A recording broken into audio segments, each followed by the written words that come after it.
ETF index mutual funds నేర్చుకుని stock మార్కెట్లో రాణించాలనుకుంటున్నారా? వెంటనే ఈ నెంబర్కి కాల్ చేయండి. నమస్తే రమగారు. నమస్తే జయ.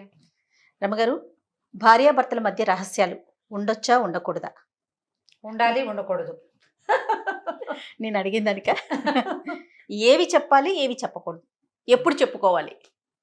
ఎప్పుడు అంటే in the sense A time అని కాదు, అంటే పెళ్ళైపోయిన వెంటనే కొత్తలోనే అన్ని విషయాలు ఒకరికొకరు షేర్ చేసేసుకుంటారు. అవి ఏమవుతాయి అంటే కొన్ని రోజులు పోయినాక మిస్ఫైర్ అవుతాయి. అవే బాణాల్లాగా ఉపయోగపడతాయి ఇద్దరికి కూడా. ఇప్పుడు ఇది ఇది ఖచ్చితంగా ఇది చెప్పాలి అని చెప్పలేము, ఇది చెప్పకూడదు అని చెప్పలేము జయ. మనం సినిమాల్లో కూడా కనిపిస్తుంటాయి. ఈ పెళ్ళి అవ్వగానే నిన్ను ఎంతమంది చూడ్డానికి వచ్చారని, ఇంతకుముందు నీకేమైనా లవ్ స్టోరీస్ ఉన్నాయా అని కానీ, ఎక్స్లు ఎవరైనా ఉన్నారా అని కానీ, అదొక క్యాజువల్ ప్రశ్నగా ఇప్పుడు ఇవాళ సినిమాల్లో కూడా చూపిస్తుంటారు. ఏమైనా ఉన్నాయా లవ్ స్టోరీలు అని. ఈ లవ్ స్టోరీలు ఏమైనా ఉన్నాయా అని ఫ్రెండ్స్లో అడగటం వేరు, వైఫ్ అండ్ హస్బెండ్లో అడగటం వేరు. 99% తన భార్యకి ఒక లవ్ స్టోరీ ఉండటాన్ని సహించలేడు మగవాడు. 100% తన హస్బెండ్కి వేరే ఏదైనా వ్యవహారం ఉండటాన్ని సహించలేదు భార్య. ఏదో ఒక టైంలో వీడు అమ్మాయిని గుర్తు చేసుకుంటున్నాడేమో అని, లేకపోతే దీని కాకుండా దాన్ని చేసుకుంటే బాగుండేదని అనుకుంటున్నాడేమోనని అనిపిస్తూ ఉంటుంది. ఎవరైనా కనబడితే వీళ్ళు వాళ్ళేనేమో అనిపిస్తుంది. అవును.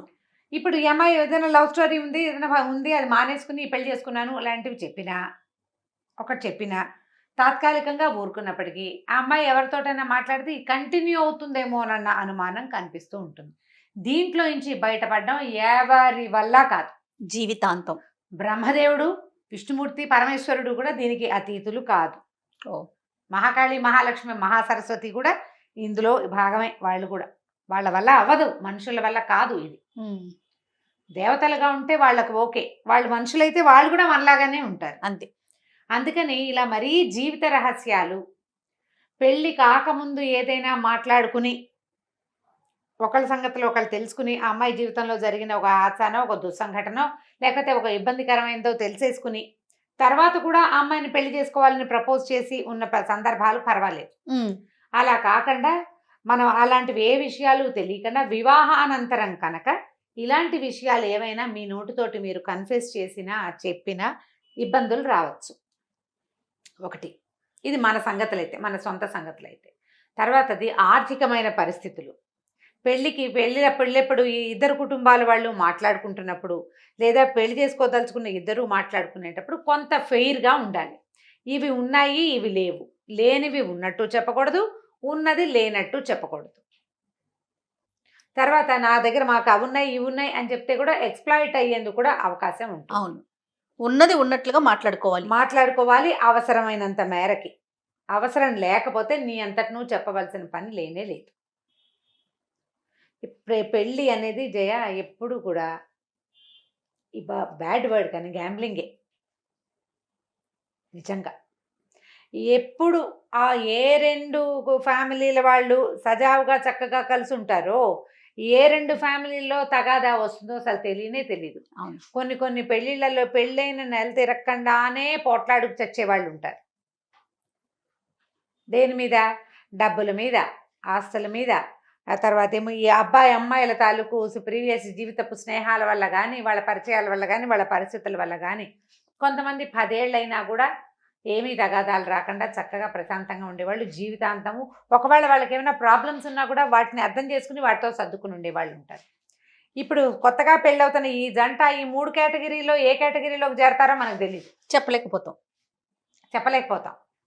ఎంత జాతకాలు చూస్తారో, 10 ఏళ్ల ఫ్రెండ్షిప్, స్కూల్ నుంచి కలిసి ముందు నుంచి స్నేహం ఉన్న అబ్బాయి అమ్మాయి కూడా పెళ్ళిళ్ళు అయ్యాక కొంతకాలం అయ్యాక నువ్వు అప్పుడు అలా చేసావు, నువ్వు ఇప్పుడు ఎలా చేసావు, నీతో అనవసరంగా నీతో కనెక్ట్ అయ్యాను, వాడిని చేసుకుంటే బాగుండేది అని అమ్మాయి, నువ్వు ఇలాంటి రాకాశమని నాకు ముందే తెలియలేదని అబ్బాయి అనొచ్చు. అవునండి. బ్రహ్మ వీళ్ళని దేనికి పుట్టించాడో ఆ బ్రహ్మకే కూడా తెలియదు. ఈ గ్యాంబ్లింగ్లో ఎప్పుడు మనం సేఫ్ ప్లే ఆడాలి, ఎప్పుడు కూడా. దీంట్లో రిస్క్ తీసుకోకూడదు. ఏదైతే అదవుతుందని చెయ్యొద్దు పెళ్ళిళ్ళలో.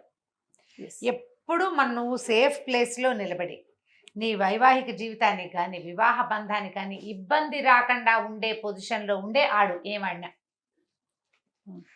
దీన్ని సూపులో పడేసుకునే రకంగా ఏ ప్రవర్తన నువ్వు చేయకూడదు, ఏ రహస్యము రివీల్ చేయకూడదు. ఇది చెప్పడం వల్ల ఏదైనా ఇబ్బంది వస్తుందా అనే కాన్సిక్వెన్స్ ఏమవుతుంది అనేది ఆలోచిస్తూనే ఉండాలి ఎప్పటికప్పుడు.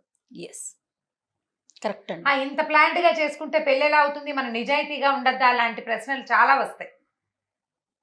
ఎస్, నిజాయితీ చాలా అవసరం. కానీ నిజాయితీ నీ జీవితాన్ని మించింది కాదు. కంటికి మించిన కాటుక ఎప్పుడు పెట్టుకోకూడదు. కంటికి సరిపడా ఉండాలి కాటుక.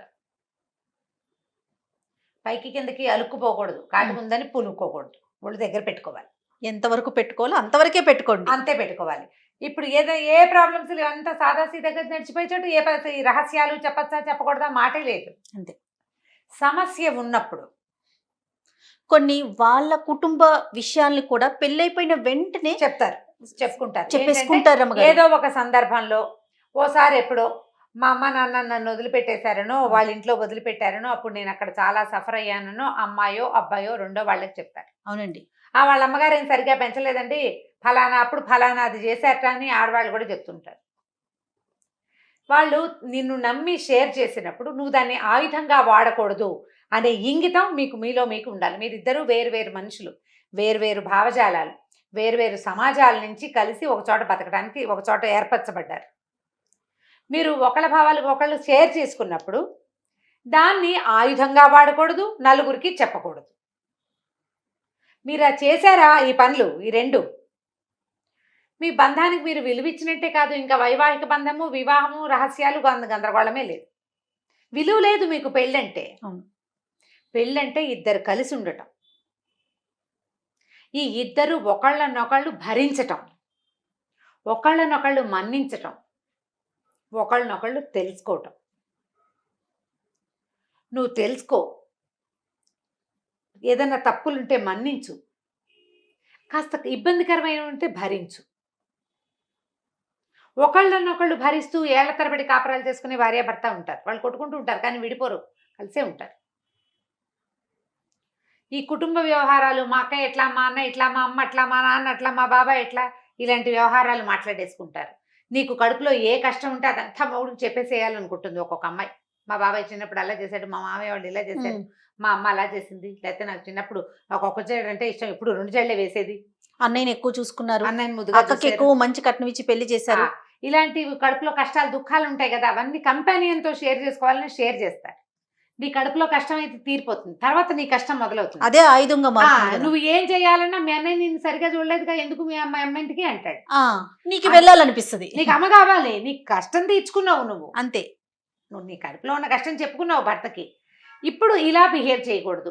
ఎవరైనా సరే ఒకళ్ళని ఒకటి షేర్ చేసుకున్నారు, మా అమ్మ గురించో నాన్న గురించో నేను గంటల తరబడి చెప్పా.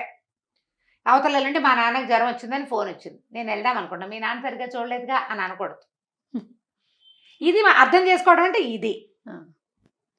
అంత చూడకపోయినా కూడా సరిగ్గా వాళ్ళ నాన్న చెప్పినా కూడా తండ్రి మీద సహజంగా ఉంటుంది పాపం అని అనుకోగలగటం కంపానియన్కి నేర్పాలి మీరు. మా నాన్న అసలు సరిగ్గా చూడలే, కానీ మా నాన్న అంటే నాకు పంచ ప్రాణాలు. ఆయన చూసినా చూడపోయినా ఎప్పుడు నేను మా నాన్న నుంచి ఎప్పుడు పారిపోయేద్దామా అనిపించింది, పెళ్ళైపోయి హాయిగా ఉంది, ఇలాంటి వెధవ మాటలు మాట్లాడకూడదు. ఇవి కూడా నిజం నమ్మకాలు, ఇవే ఎక్కువ ఉంటాయి, ఇవి కూడా వింటాం. అమ్మయ్య బయటపడిపోయాని అనిపిస్తుంది, కానీ నాన్నకి ఏదైనా దెబ్బ తగిలింది, ఏదైనా అమ్మ ఒక్కతే ఉంది, ప్రాణం పెరపెరలేకపోతుంది, వెళ్ళిపోవాలనిపిస్తుంది. అప్పుడు పక్కన మనిషి ఏమంటారు, ఒప్పుకోడుగా, అది ఒప్పుకోదు అమ్మాయి. అసలు ఆడవాళ్ళు మరీ జోరుగా ఉంటారు ఈ విషయంలో. అవునండి. చిన్నవి, మీ అక్క చిన్నప్పుడు నిన్ను కొట్టింది, అయినా సరే మీ అక్కకి నువ్వు బాగా సపోర్ట్ చేస్తున్నావు అంటారు. చిన్నప్పుడు అక్క తమ్ముడు కొట్టుకుంటారు, కొట్టుకుంటారు కదా, కొట్టుకుంటారు. పెద్దయ్యాక అక్కకి ఏదైనా ప్రాబ్లం వస్తే అక్కకి సపోర్ట్ చేయకూడదని ఉంటుంది అమ్మాయికి. అసలు మా ఆడబడుచు మా ఆయన అసలు బాగా చూడలేదండి, ఏమిటో ఈయన పిచ్చండి, బాగా వెంపర్లాట వాళ్ళ అక్క అంటే ఎంత పిచ్చో అనేస్తారు.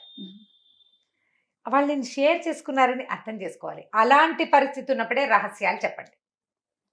అసలు చెప్పకపోవటం ఒకటి, చెప్పినా అర్థం చేసుకోగలగటం ఒకటి. ఇవి చూడాలి, మన పరిస్థితి చూసి అంతే, అప్పుడు మీరు షేర్ చేసుకోవచ్చు. రెండోది, మీ ప్రజెంట్ సిచ్యువేషన్కి ఇబ్బంది అయ్యే రకపు ఏ రహస్యాలని అవేమైనా చేయదలుచుకుంటే పెళ్లికి ముందే చేసుకోండి. ఇప్పుడు అవకాశాలు ఉన్నాయి కదా, ఇప్పుడు అవకాశాలు చక్కగా మాట్లాడుకుంటున్నారు పెళ్లికి మై ముందు. Ex this is my wife అని ఓపెన్ గా చెప్పుకునే రోజులు ఇవి. అవును. ఆ ఎక్స్ వై జెడ్ ఏమైనా ఏ ఆల్ఫాబెట్స్ చాలా ఉంటే ఆ ఆల్ఫాబెటికల్ ఆర్డర్ అంతా ముందే చెప్పేసుకోవాలి. చెప్పేసి అప్పుడు వివాహానికి దిగండి. చెప్పితే అసలు ఒప్పుకునేది ఎవరండి? ఒప్పుకోకపోతే పీడా పోతుంది, ముందే వదిలిపోతుంది కదా గోల, ముందే వదిలిపోతుంది. అలా అనుకోవద్దు జయ, ఆ, అబ్బే అట్లా అనుకోవద్దు. అలా అనుకుంటే నీకు సెకండ్ థర్డ్ మ్యారేజెస్ అవి ఎలా అవుతున్నాయి?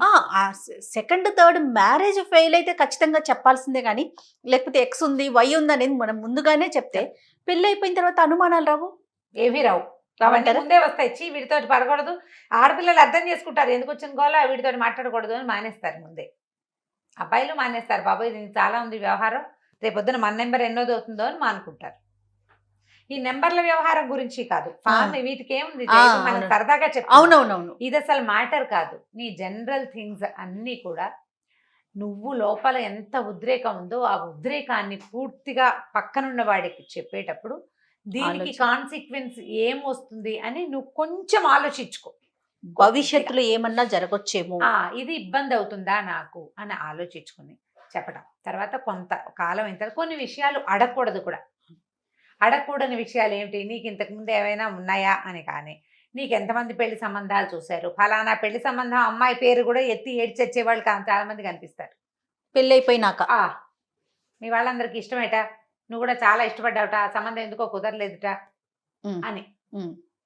నేనంతా వాళ్ళ ఫ్యామిలీ అంతా ఇష్టపడ్డారు, ఏవో పెళ్లి చూపులు చూస్తారు, ఫ్యామిలీ అంతా ఇష్టపడ్డారు, ఎక్కడో ఏదో కుదరక అనుకుంటారు. వాటిని కూడా నిజం వాటిని ఇప్పుడు క్రియేట్ చేసుకుని గొడవలు పెట్టుకుంటారు కదా. మనసు అనవసరంగా లేనిపోని కొత్త గొడవలు నేలకపోయేదాన్ని ఎత్తుకు పూసుకోవటం. అంతే. ఇప్పుడు నువ్వు స్ట్రెస్ ఫీల్ అవ్వడానికి నువ్వు ఏదో ఒకటి తీసుకుంటా ఏదో ఒకటి తీసుకో. ఇప్పుడు ఇవి కాకుండా ఇవాళ రేపు ప్రపంచంలో ఎన్ని రకాల సమస్యలు వస్తున్నాయి జయ, ఎన్ని వస్తున్నాయి. చిన్న పొన్న విషయాలు చెప్పకపోయినా కదా చెప్పలేదు అని అడగకూడదు. చూసి చూడనట్టు వదిలిపెట్టేస్తే కొన్ని సరిపోతాయి. హెల్త్ ఇష్యూస్ ఉంటాయి కదా రమ్మగారు, అవి చెప్పాలి కదా, అవి చెప్పుకోవాలి కదా. హెల్త్ ఇష్యూస్, ఫైనాన్షియల్ ఇష్యూస్, మన ఆర్థిక సంబంధమైన ఇబ్బందులు, మనకున్న ఆస్తులు కావచ్చు, అప్పులు కావచ్చు, ఉన్నది ఉన్నట్టుగా చెప్పుకోవటం చాలా అవసరం కదా. అంటే ఇప్పుడు క్రానిక్ డిసీజెస్ ఏమైనా ఉంటే అలాంటివి చెప్పాలి. క్రానిక్ డిసీజెస్ చెప్పుకోవాలి. మీరు ఎక్కడైనా అప్పులు చేసేసి ఫైనాన్షియల్గా సంతకాలు గింతకాలు పెట్టేసేసి ఉంటే అవి చెప్పాలి, భార్యకు కానీ భర్తకు కానీ.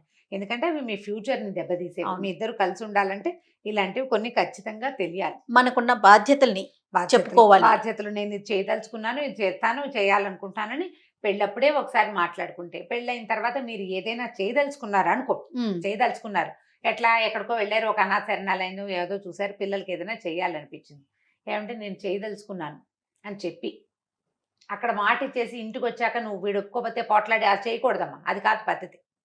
ఇంటికి వెళ్ళి మాట్లాడుకుని చెప్తాను అని చెప్పి ఇంటికి వెళ్ళి మాట్లాడుకుని నువ్వు 25,000 ఇచ్చేద్దాం అనుకున్నావు, అతను ఒప్పుకోలేదు, పోనీ ఒక 5,000 ఇస్తానండి, ఒప్పించుకొని చేసుకోవడం మంచిది.